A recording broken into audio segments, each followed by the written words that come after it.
there are only four main types of businesses. So your business is one of these four. So that's why in this video, I'm going to first go through what shape your business is. Second, the problems and strengths of each shape, their trade-offs. And then third, how you can use the shape of your business to your advantage so you can grow as fast as possible. So let's get started with the first shape. This is the shape of an e-commerce business. So in the very beginning, you'll typically have to get some inventory, especially if you want to have a bigger business. No gigantic businesses are drop shipping. As soon as you start selling, because it doesn't require a lot of operational infrastructure, you can grow really quickly. But then you'll hit these breaking points that stop your growth flat. So what sucks about this? So you have core dependencies on other businesses, and if those businesses fail, you fail. So the reason that this video is so important before I dive into all the other four is that most people think that there is something inherently wrong with their business when it is in reality a feature of this business, not a bug. What's this puppy? So this is the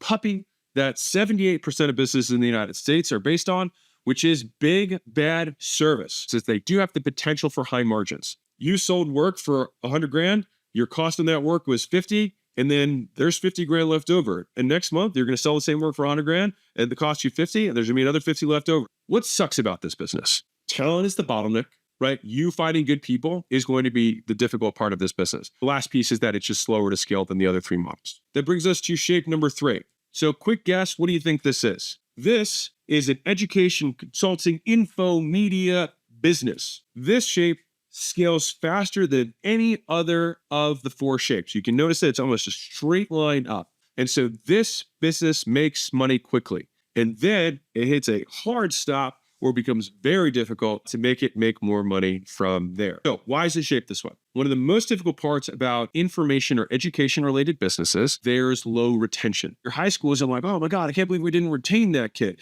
The goal is not to retain them, right? The goal is to actually graduate them. What sucks? Easy to compete, so it's double-edged sword, right? Many competitors, you also create your competition when you educate them. Retention is almost nothing, which brings us naturally to number 4. And why is it this shape? So software starts the slowest because you have to put a lot of capital in, you have to put people together, and you have to have people code for extended periods of time. Once you do have product market fit, the way that Y Combinator describes this is that getting product market fit is like pushing a boulder up the hill. And once you have it, it's like getting chased by the boulder on the other way down. So that should give you a little bit of a mix of which one might be right for you and what path you might be on. Here's the best part of all. I've owned all of them. And I've done well in all of them. And the best part is life is long. You can change your mind later because you can get out of that business. Said if you've never started a business before, the likelihood the first business you start is the last business you own is almost 0.